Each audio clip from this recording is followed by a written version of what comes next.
Hi there, Gemini, and welcome back to Star-Lord Tarot. This is your tarot forecast for the month of July 2023.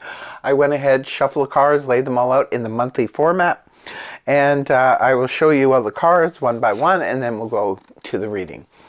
Your overall energy, Gemini, is the Ace of Pentacles. In week one, you have the Magician, rooted down by the Queen of Wands upright. In week two, you have the Three of Pentacles, rooted down by the Ten of Wands reversed. And in week four, you have the Ace of Swords, rooted down by the Queen of Cups upright. And this is week three. King of Wands, Justice, rooting it down. So, your overall energy, Gemini, is the Ace of Pentacles. Could be new beginnings in financial dealings this month for you.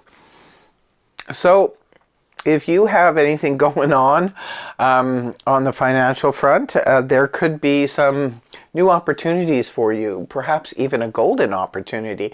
Could be an investment opportunity for some of you. For others of you, it could be investment in property. It could be anything like that. Even starting up a business that perhaps you have to invest in it at first, and then eventually it will make you a lot of dividends down the road. Could be a situation like that. Maybe some of you are investing in yourself, and you just know that whatever business you're going to start, it's going to be a winner. It could also represent, for some of you, a small inheritance coming your way. So, the week one, you have the Magician here, rooted down by Queen of Wands in the upright. Well, you're manifesting something, Gemini, in week one. You are the Magician. As above, so below. You are creating something. You're putting all of your focus and attention and energy in one direction, which is what we need to do when we want to manifest, especially quickly and accurately, because we can manifest all right, but sometimes not as quickly as we need to or want to, or not as accurately as we would like. But if you really, really want to, bring that about, you really have to kind of put the blinders on, be in full confidence, and, just focus, visualize, and move in the direction that your instinct, your energy tells you to move into. And it's a surefire way to get things moving. And speaking of moving, the Queen of Wands, rather, is rooting it down. Now, the Queen of Wands is all about movement and energy and moving and flowing in a specific direction. So some of you could be manifesting with the Queen of Wands. It is a court card, could be representing a person. If it's representing a person, this is fire energy, Aries, Leo, Sag, Sun, Moon, or rising. Now, the Queen of Wands could be you embodying the energies of the Queen of Wands, somebody who wants to manifest and bring everything into action immediately. So you could have an idea about something and you're just going to go for it. You're just going to put the wheels in motion right away. Sounds like a Gemini thing to do. In week two, you have the Three of Pentacles, rooted down by the Ten of Wands reversed. Three of Pentacles is really good energy in the sense that it's very cooperative. So whomever you are working with in week two in a team setting, whether it be at home or whether it be at the office or what have you, this is a good combo. Really good news for those of you who are just perhaps starting a new project or starting a new job at this time, because this indicates you'll be working with people who are on the same page with you and they enjoy what you do, you enjoy what they do, and everybody's putting in their effort, so that when everyone puts in the effort, it makes the job feel effortless. So really good energy in week two. Ten of Wands, releasing the burdens of something. So it looks like some of you are perhaps wrapping up something that had to do with a work situation, or where you were working in a team situation where everybody was involved. Well, not everybody, because this is a small group of people. So it could be that you and your partner and someone else maybe were trying to get something accomplished, and you did, and now the burdens have been lifted. The Ten of Wands in reverse is where we don't have that obligation any longer. So it looks like because of this team effort, everything worked out so that a burden is now lifted from your shoulder. You don't have to deal with that anymore. Or it could be somebody jumps on board and helps you to, do something that is challenging to you. Sometimes this can indicate moving, say you're moving, and then a bunch of people show up that you didn't expect, and they're all on board to try to help you get the job done faster, and it just relieves a big burden from you. Week 3, you have the Ace of Swords. Why is everybody getting the Ace of Swords this month? Could be a lot of clarity coming to people.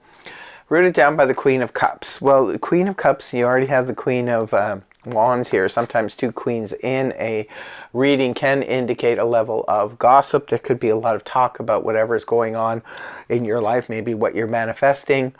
It could just be talk, gossip, frivolous gossip, or it could be serious gossip. So we want to hear from you in the comment section below. But getting back to the Ace of Swords in the upright position. Again, you have 2 aces here. You have the Ace of Pentacles as your overall energy, and now you have the Ace of Swords. So it looks like some new beginnings are coming into your life this month, Gemini. The Ace of Swords is about that clarity, finally seeing something for what it really is, or getting the information that we've been waiting to hear, that certain information, so we can move ahead with something. Sometimes the Ace of Swords can represent a brilliant idea coming to you out of the anti-cosmos, and you decide to take that ball and run with it. Sometimes the Ace of Swords, because it's also known as the Sword of Victory as well as the Sword of Truth, there could be a certain truth coming towards you about a subject matter or about a person. Ace of Swords can also represent a new way of communicating with someone. And it could be the Queen of Cups is who you're communicating with, or you could be learning a truth about or through this person. Queen of Cups, again, another court card, but this time we're dealing with water energy, Cancer, Scorpio, Pisces, Sun, Moon, or Rising. Queen of Cups is known for the qualities of having, that emotional, caring, compassionate, emotional maturity. This person has run the gauntlet on emotions, knows how to process them and speak about them, and even in a compassionate effort could teach you, because sometimes the Queen of Cups can represent in your life, like speaking to a counselor, a very compassionate doctor. This could be a psychologist, like anybody who helps us process things. And sometimes we can embody the energies of these court cards as well. So it could be you yourself, Gemini. Maybe you're feeling emotionally stable, emotionally strong, and maybe you have a truth to tell. Maybe you need to, bring about a truth to this person, about this person, or if this is you embodying it, it's just you showing that you are going to be showing emotional maturity when you speak and communicate to people, or maybe someone in particular. Week 4, you have the King of Wands in the upright, rooted down by Major Arcana Justice. Now, the King of Wands, another court card, but this time we're dealing with fire energy, Aries, Leo, Sag, Sun, Moon, or Rising. King of Wands and Queen of Wands in the reading together. This is the royal couple, indicating that if there is a partnership or a relationship or something like that that sort of went off the rails, it can be salvaged, but not unless you do something about it. King and Queen of Wands are all about action. So it's about you needing to take action in order to keep this partnership going, in order to, keep this relationship going or whatever. You both need to take action. But since it's your reading, Gemini, you're probably the one who's going to have to step up first, but show great emotional maturity in the matter if you are dealing especially with a personal relationship.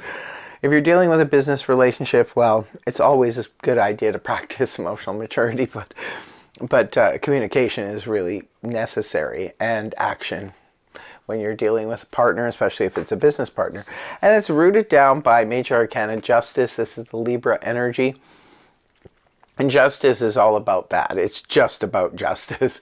It's about fairness, balance, equality, and having justice being brought to someone. Maybe for some of you, The King of Wands will help bring justice to a situation, or taking action will bring justice to a situation.